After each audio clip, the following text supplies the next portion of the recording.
नमस्कार. मंदार सुमंगल या यूट्यूब चॅनलमध्ये आपल्या सर्वांचं सहर्ष स्वागत आहे. मी मंदार खळदकर गुरुजी. सातत्याने वेगवेगळी माहिती आपण या चॅनलच्या द्वारे घेत असतो, वेगवेगळे व्हिडिओ पाहत असतो. बरेच लोक व्हिडिओ पाहत असतात, ऐकत असतात. मला एक सर्वांना आपल्याला एक विनंती अशी करायची आहे की माझा चॅनल ज्यांनी आजपर्यंत सबस्क्राइब केलेला नाहीये त्यांनी तो जरूर सबस्क्राइब करावा. आपल्याला जर का एखादा व्हिडिओ आवडला तर जरूर आपण इतरांना तो शेअर करावा. आपल्या काही शंका असतील तर त्या व्हिडिओ खाली कमेंट काही कराव्यात. येणं प्रकारेने त्या केलेल्या व्हिडिओला एक प्रकारची आपल्याकडे एक ऊर्जा मिळेल, पुष्टी मिळेल. असं जर का आपण सर्वांनी केलं तर जास्तीत जास्त लोकांपर्यंत हे ज्ञान किंवा माहिती लोकांपर्यंत पोहोचत राहील. आज आपण पाहणार आहोत की आरतीमध्ये काय असं वैशिष्ट्य आहे, आरतीने आपल्याला काय काय लाभ होतात. बरेच वेळेला असं होतं की काही ज्योतिषी, काही महाराज आपल्या जीवनामध्ये असलेल्या ज्या काही समस्या असतात, काही बाधा असतात, याच्यावरती उपाय म्हणून सांगतात की स्वामी समर्थांच्या आरतीला तू रोज हजर राहत जा, 5 आरत्या कर, 7 आरत्या कर. किंवा आमच्या पुण्यामध्ये शंकर महाराजांचं एक मठ आहे, मंदिर आहे सातारा रोडला. त्या आरतीला प्रचंड गर्दी असते. सकाळ, दुपार, संध्याकाळ लोक भक्तिभावाने आरती तिथे उपस्थित राहून अटेंड करत असतात. गाणगापूरला जर का आपण गेलो तर अनेक बाधिक मंडळी ही त्या आरतीसाठी उत्सुक असतात आणि अशा अनेक बाधिक मंडळी ही आरतीमध्ये आवर्जून भाग घेतात. आणि अशी श्रद्धा आहे की आपण दत्त महाराजांच्या या आरतीमध्ये सहभागी झालो, तिथे उपस्थित राहिलो की आपल्या अनेक बाधा, पीडा या नष्ट होणार आहेत आणि महाराजांची कृपा आपल्यावरती होणार आहे किंवा आपले अडलेले काही प्रश्न आहेत ते मार्गी लागणार आहेत. अशी अनेक लोकांची श्रद्धा या आरतीवरती आहे. मग आपण जेव्हा आरतीला उभं राहतो तेव्हा होतं काय? आपण जेव्हा आरतीला उभं राहतो त्यावेळेला आपल्या मस्तकाभोवती आपल्या पितरांचे अनेक दोष, तसेच कलियुगाचे अनंत दोष, आपले पूर्वजन्मीचे दोष एखाद्या वलयाप्रमाणे आपल्या भोवती सतत फिरतच असतात. आपण जिथे जिथे जातो तिथे तिथे हे दोष आपल्या बरोबरच असतात. यालाच आपण आता ऑरा असं म्हणतो की आपल्या ऑरामध्ये या सगळ्या गोष्टी असतातच. प्रत्येकाला काही ना काहीतरी पितरांचे दोष असतात, काही वांशिक दोष असतात, काही घराण्याचे दोष असतात आणि हे सतत आपल्या बरोबर असतात. त्यामुळे आपल्याला अनेक कर्मांमध्ये वेगवेगळ्या प्रकारच्या अडचणी या वारंवार येत असतात. मग त्याचे स्वरूप जे काही आहे ते वेगवेगळ्या प्रकारचं असतं. मग काही आर्थिक बाबतीत अडचणी येतात, काही नोकरीच्या बाबतीत अडचणी येतात, काही विवाहाच्या बाबतीत अडचणी असतात, काही संततीविषयी काही अडचणी असतात, समस्या असतात, घरातील विनाकारण होणारे वाद, कलह, अशा काही अडचणी असतात. अशा काही बरेच काही गोष्टी असतात. आणि याशिवाय आपण जेव्हा बाहेर जातो येतो त्यावेळेला दुष्ट शक्ती या आपल्यावरती आक्रमण करत असतात. भूत, प्रेत, पिशाच यांचाही काही उपद्रव किंवा नकारात्मक शक्तींचा आपल्याला आपल्या वलयाला, आपल्या भोवतीच्या काही त्रास होत असतो आणि त्याचे काही परिणाम आपल्या वलयावरती झालेले असतात.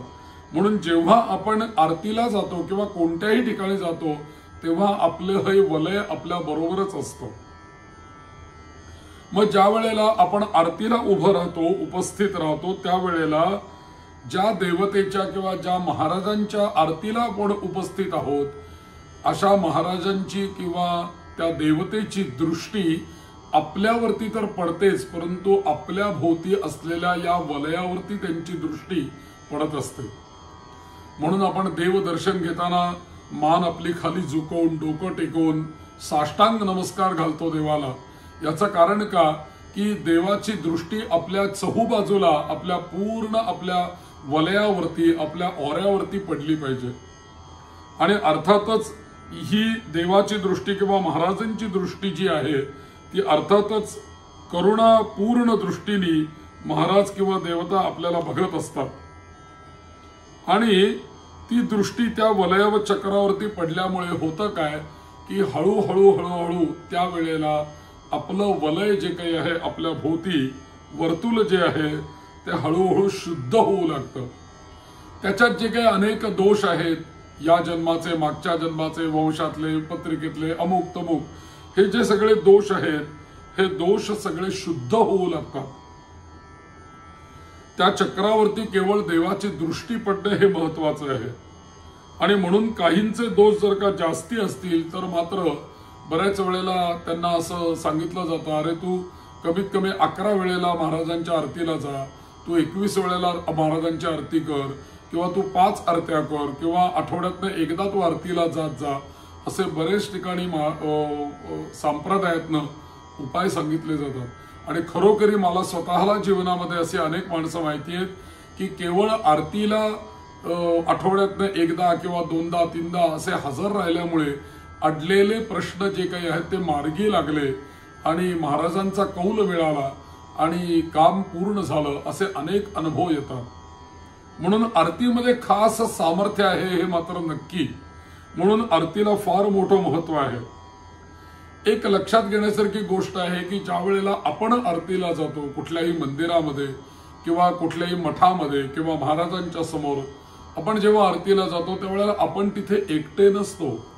त्यावेळेला आपल्या बरोबर काही अनेक भक्त भगिनी बांधव लहान मुलं अबाल वृद्ध अनेक आपल्याबरोबर ती मानव तिथे हजर असतात आणि सगळ्या जणांचं कार्य काय असतं तर सगळेजण आरतीलाच एकत्र आलेले असतात. मग प्रत्येकाचा दृष्टी कुठे असते, प्रत्येकाच्या मनामध्ये भाव काय असतो की आपण आरतीला आलेलो आहोत आणि सगळेजण त्या देवतेच्या किंवा महाराजांच्या समोर उभे असतात आणि 10 मिनिटं 15 मिनिटं जे काही आहे ती आरती तिथे चालू असते आणि सगळेजण आरतीला टाळ्या वाजवत असतात. आरतीवरती लक्ष असतं सगळ्यांचं. परिणामी सगळ्यांच्या भावना त्या देवतेपाशी किंवा त्या देवतेच्या चरणावरती किंवा महाराजांच्या ठिकाणी किंवा महाराजांच्या चरणावरती एक रूप झालेले असतात भावना. आणि त्याचा परिणाम असा होतो की देव सुद्धा त्या ठिकाणी त्या आरतीच्या वेळेला जागरूक होत असतो.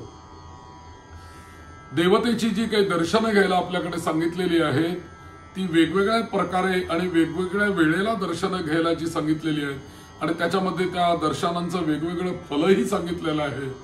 तर त्याच्यामध्ये ही गोष्ट एक आवर्जून सांगितलेली आहे की आरतीच्या वेळेला तुम्ही दर्शन घ्या, आरतीच्या वेळेला उभे राहा, आरतीच्या वेळेला दर्शन घ्या असं सांगितलं जातं.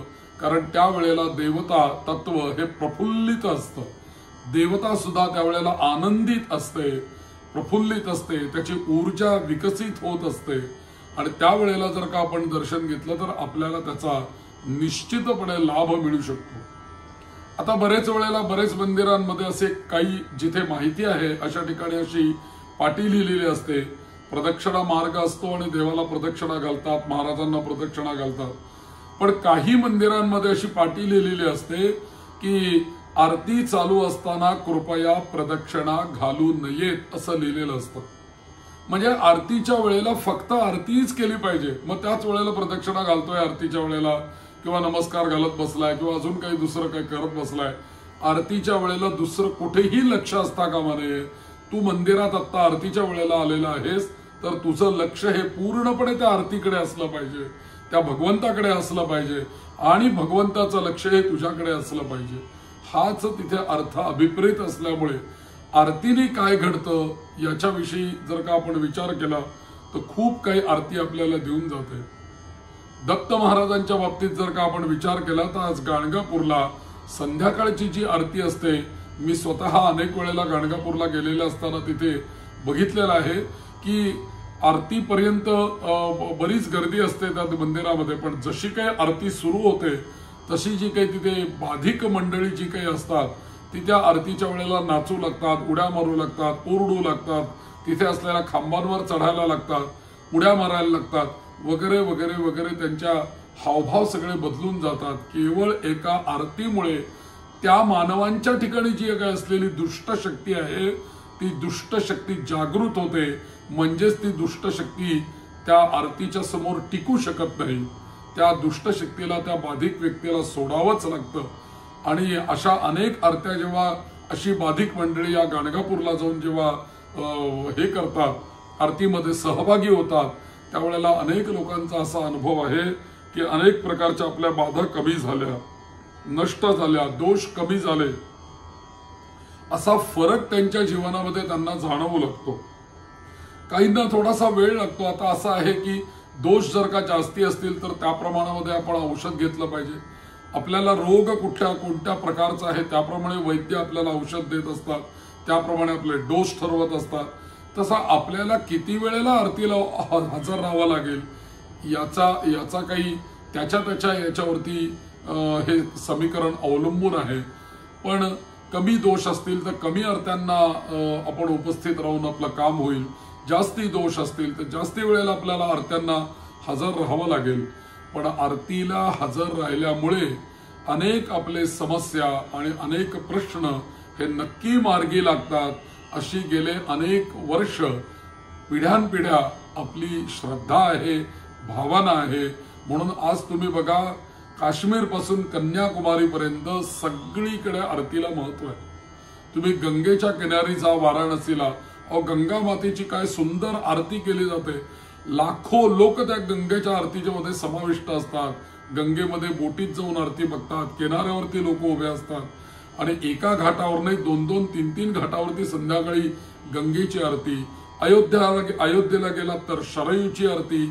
आणि या सगळ्या मोठ्या पीठांमध्ये जर का आपण गेलात तर त्या ठिकाणी त्यांच्या आरतीची वेळा ठरलेल्या असतात आणि त्या वेळेला त्या देवतेची ती आरती केली जाते.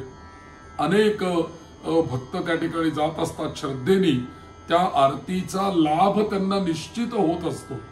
त्यामुळे लोक अगदी त्वरा करतात आणि काहीही करून मला आरती गाठायची आहे असा त्यांच्या त्या यात्रेमधला आग्रह असतो.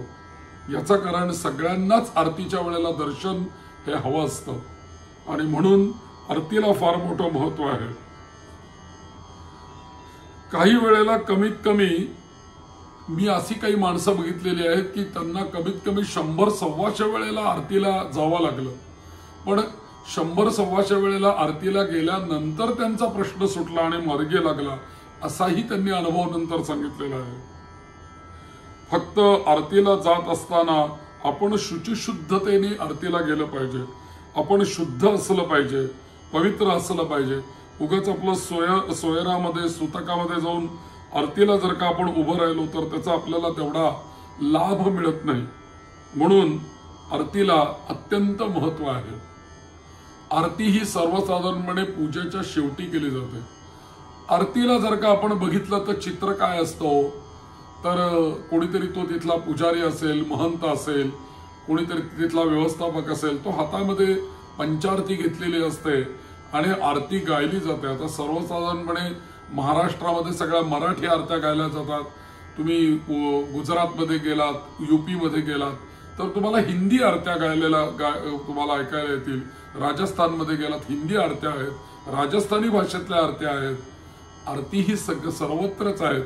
तुम्ही दक्षिणेकडे जर का गेलात तर काही संस्कृत पद्य गायली जातात, संस्कृत स्तोत्र गायली जातात आणि त्यावेळेला ते निरंजन त्या देवालाच्या भोवती ओवाळलं जातं.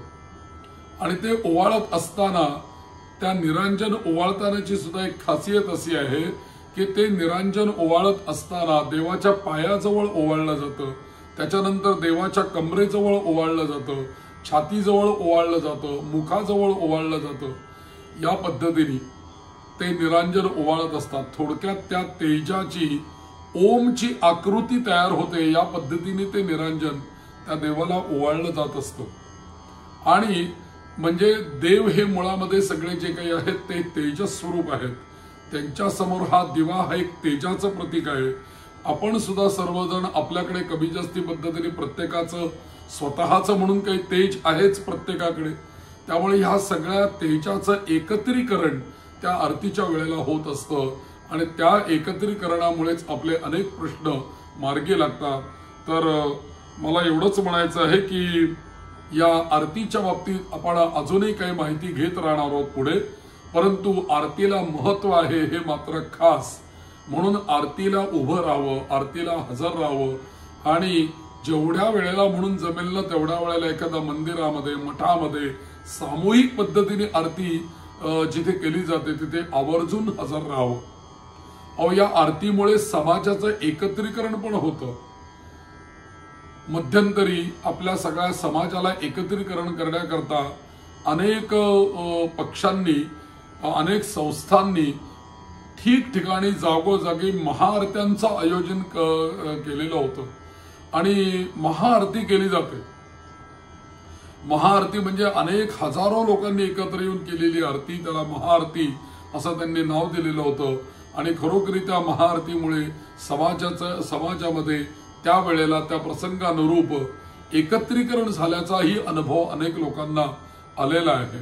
म्हणून आरती ही अनेक समाजातल्या वेगवेगळ्या जीवांना एकत्र आणण्याचंही काम करते, एकत्र उपासना करण्याचं काम करते आणि एकत्र आल्यानेच काहीतरी घडतं. प्रत्येक जण वेगवेगळा जर का काही राहायला लागला तर काही साध्य होणार नाही, पण सगळेजण जर का एकत्र आले तर खूप मात्र मोठी गोष्ट साध्य होऊ शकते. कुटुंबाचा जर का आपण विचार केला आपल्या देवघरामधल्या देवांचा, तर घरातल्या देवांची पूजा कोणीतरी एकटी व्यक्ती करत असते, फार तर दुसरी व्यक्ती त्याला काही तयारी करून देत असते. परंतु अनेक घराणी आज अशी आहेत, घरं अशी आहेत की सायंकाळच्या आरतीला घरातले सगळे, लहान मुलापासून मोठ्या वृद्ध माणसांपर्यंत सगळेजण एकत्र येतात आणि संध्याकाळी देवाची आरती सानंदाने करत असतात. आरतीला मात्र घरातले देवघरामध्ये सगळेजण हजर असतात आणि सगळेजण एकत्र येऊन आरत्या म्हणतात. अहो, गणेश उत्सव ज्या वेळेला आपल्याकडे येतो किंवा नवरात्र उत्सव येतो किंवा सण येतात, उत्सव येतात, त्यावेळेला घरातलं वातावरण आपलं वेगळंच असतं. अहो, एकदा गणपती बाप्पाची प्रतिष्ठापना झाली ना की रोज संध्याकाळी आरतीची एक उत्कंठा असते आणि कधी आरती होती असे सगळ्यांना ओढ लागलेली असते. आणि त्या गणपती बाप्पाच्या समोर 10 दिवस गणेश उत्सव साजरा आपल्या घरात होत असताना त्या आरत्या म्हणण्यामध्ये चढाओढ असते. आज मी ही आरती म्हणू का, ती आरती म्हणू का, ही आरती आपण आज म्हटली, आज दुसरी म्हणूया, वगैरे वगैरे. आणि कित्येक लोकांच्या या गणेश उत्सवामध्ये आरत्या पाठ होऊन गेलेल्या, लहानपणापासून म्हटल्यामुळे, कानावर पडल्यामुळे. इतकंच नव्हे तर गणेश उत्सव झाल्यानंतर थोड्याच दिवसामध्ये नवरात्र येतं. अनेक लोकांमध्ये नवरात्र बसवलं जातं, घरामध्ये देवीचा उत्सव साजरा केला जातो आणि त्यावेळेला नवरात्राची आरती घरातल्या सगळ्या लोकांनी एकत्र येऊन केली जाते. याने काय होतं तर एक प्रकारचं कुटुंबामध्ये एकत्रीकरण होतं, एकमेकांविषयी प्रेम वाढीस लागतं आणि आपण सर्वजण एक आहोत ही भावना तयार होते. आणि महत्वाची गोष्ट म्हणजे कुटुंब हे देवावरती देवाचा आधार घेऊन पूर्णपणे निर्भयतेतनं बनत असतं. बरेच लोक तक्रार करत असतात ना की आमच्या घरामध्ये म्हणजे जेवढी माणसं आहेत तेवढ्या दिशांना त्यांचे तोंड आहेत, एकाचं तोंड इकडे, एकाचं तोंड तिकडे, कोणाचं एक भाव नाही.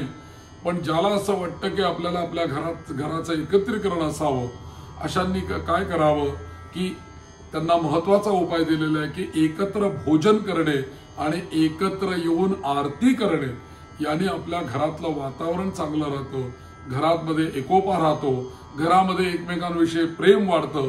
इतकंच नव्हे तर श्रद्धा वाढते आणि जे फायदे आपल्याला मंदिरातल्या आरतीला मिळतात तेच फायदे आपल्या घरातल्याही देवाला आरती केल्याने मिळत असतात. म्हणून आरतीला फार मोठं महत्व आहे. चुकवू नये असे काही असं ज्याला आपण म्हणतो ना, तर त्याच्यामध्ये ही आरती आपल्याला ठेवावी लागेल. त्यामुळे आरती कधीही चुकायची नाही. मुळामध्ये आरती या शब्दाचा अर्थ काय आहे तर आर्त हा त्याच्यामध्ये संस्कृत धातू आहे आणि आर्तता ज्याला आपण म्हणतो ना, आर्त भावानी भगवंताला मारलेली हाक म्हणजे आरती किंवा भगवंताला आर्त भावानी घातलेली साद म्हणजे आरती आहे. तर जिथे आरती आहे तिथे आर्त भाव आहे, जिथे आरती आहे तिथे श्रद्धा आहे, जिथे आरती आहे तिथे प्रेम आहे, जिथे आरती आहे तिथे भक्ती आहे. अशा अनेक गोष्टी आपोआपच या केवळ आरतीमुळे वाढीस लागतात. सगळ्यांना घरातल्या देवा लोकांना त्या किंवा मंदिरामध्ये सगळ्यांना कुठे त्या देवाची सेवा करायला मिळते, पण आरतीच्या वेळेला हजारो लोक एकत्र येऊन एकाच वेळेला त्या देवाची आरतीची सेवा करू शकतात. हे आरतीचं परमभाग्य आहे. म्हणून या संपूर्ण देवाच्या पूजेमध्ये बाकीचे उपचार जे काही आहेत सगळे ते वैयक्तिक असतील, तो एकटाच व्यक्ती तिथे करत असेल देवापाशी. पण मात्र सत्यनारायणाच्या पूजेला बघा, गुरुजी पूजा सांगत असतात आणि कोणीतरी आपल्या घरातली व्यक्ती, आपले वडील भाऊ कोणीतरी बसलेलं असतं घरामध्ये पूजेला. ती पूजा चालू असते. पण ज्या वेळेला सत्यनारायणाची आरतीची वेळ येते त्यावेळेला गुरुजी सांगतात की चला आरतीला या सगळे. आणि मग घंटा वाजल्यानंतर सगळेजण आरतीला येतात आणि मग त्या सत्यनारायणाच्या समोर सगळेजण घरातल्या आरतीला उभे राहतात आणि त्या सत्यनारायणाची आरती करतात. म्हणजे मला हेच सांगायचंय तुम्हाला की केवळ आरतीचे लाभ पण आहेत आणि कुटुंबाचं एकत्रीकरण हे पण त्या आरतीमध्ये सामावलेलं आहे. आणि त्यामुळे या आरतीचा प्रत्येकाने विचार केला पाहिजे आणि याकरता आपण आरती शिकलं पाहिजे, आरती म्हटली पाहिजे, आरतीला हजर राहिलं पाहिजे. आणि काय आहे त्या आरतीमध्ये असं म्हणण्यापेक्षा आपण त्याच्यामध्ये योग्य साधक बाधक असा विचार केला पाहिजे. म्हणून या सर्व दृष्टीने या आरतीचं महत्व आहे. याच्या पुढच्या व्हिडिओमध्ये मी आरती म्हणजे काय किंवा ती आरती कशी ओवाळावी किंवा आरती कशी ग्रहण करावी, आपल्या समोर आरतीचा ताट आल्यानंतर आपण आरती घेतल्याचा आपल्याला लाभ काय मिळतो याच्याविषयी माहिती मी आपल्याला याच्या पुढच्या व्हिडिओमध्ये आपल्याला सांगणार आहे. जरूर आपण असेच जोडलेले राहा, व्हिडिओ पाहत राहा आणि ज्यांनी चॅनल सबस्क्राईब केलेला नसेल त्यांनी जरूर सबस्क्राईब करावा, कॉमेंट्स कराव्यात, कॉन्ट्रीब्युशन करावं. अशा पद्धतीने माझ्या या चॅनलला आपण सर्व